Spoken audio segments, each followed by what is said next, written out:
students, good morning to everybody. I am SN Singh. Today I am going to teach the topic factors affecting the resistance of the conductor of electricity. Try to get it easily. It's a very important topic. Factors affecting the resistance of a conductor means on which factors the resistance of conductor depends upon. The resistance of the conductor depends upon the four factors. First one is the length of the conductor. Just try to understand, the resistance of the conductor depends upon the length of the conductor.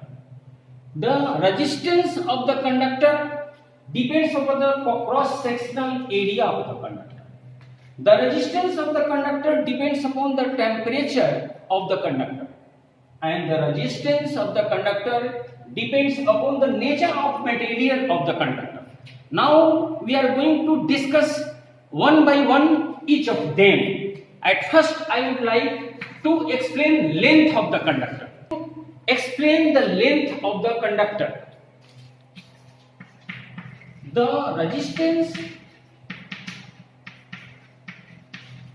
of the conductor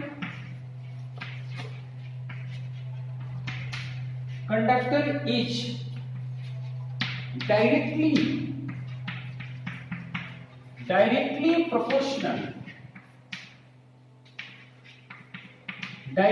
proportional to the length of the conductor.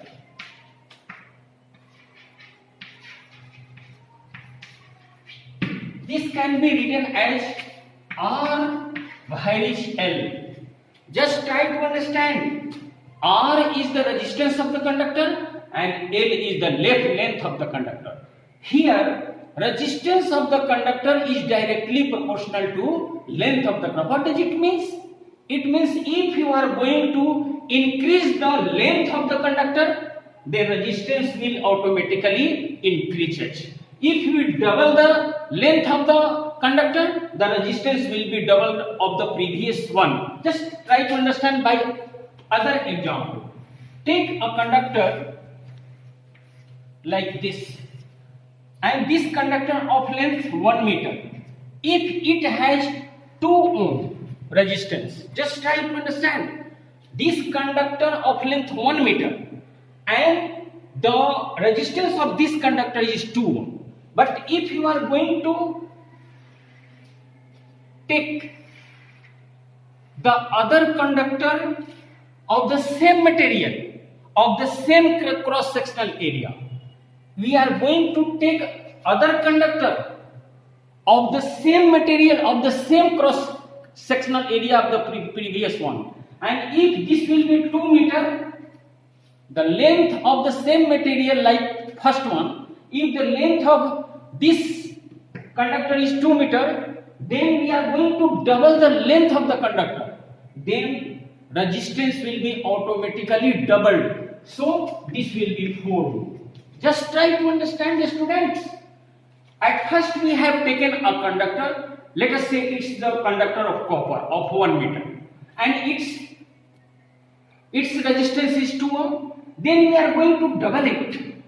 The length will be double 2 meter. So according to this rule, directly proportional to, it means if you are going to double the length of the conductor, the resistance will automatically double.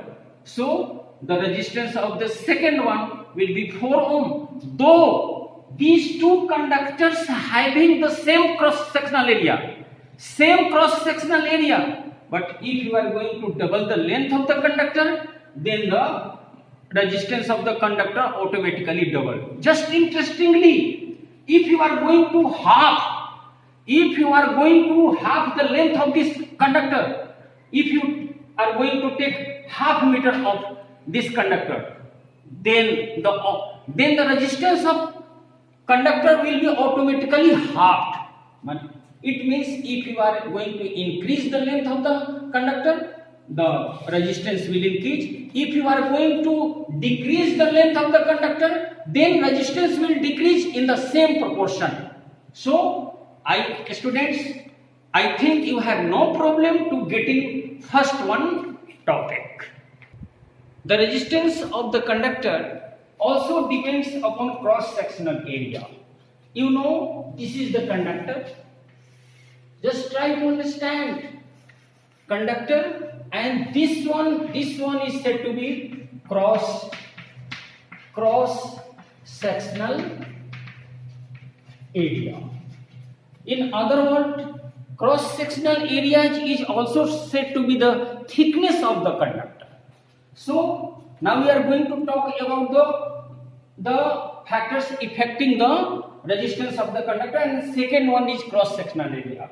The resistance of the conductor depends upon the cross-sectional area as the resistance of the conductor is inversely proportional to its cross-sectional area. Just try to understand inversely proportional.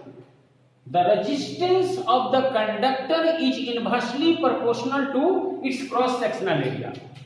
I have already told you that this part is said to be cross-sectional area.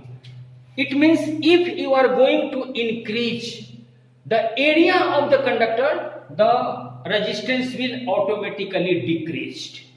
In inversely proportional, if you are going to increase one physical quantity, the numerical value of one physical quantity, then the numerical value of other physical quantity will also decrease. In this expression, you must see our resistance varies 1 by A. A here, this is A. A is said to be cross-sectional area. It means if you are going to increase this part, this cross-sectional area, then automatically resistance will decrease. If you are going to, it means if you take two copper of the two wire or two conductor of the same material, then the resistance of the thicker conductor will be lesser than that of the thinner conductor. It means the conductor having thinner should have the bigger resistance. It means the resistance of thinner conductor will be bigger and the resistance of the thicker conductor will be lesser as R varies 1 by A. Again, I will try to make you understood. Then if you are going to increase this value, it means if you are going to increase the cross-sectional area, the resistance of the cross-sectional area will decrease. If you are going to decrease the value of A cross-sectional area, the value of resistance will increase. In simplistic way, you can tell that the resistance of thicker wire is lesser and the resistance of thinner wire will be the more. And thank you very much.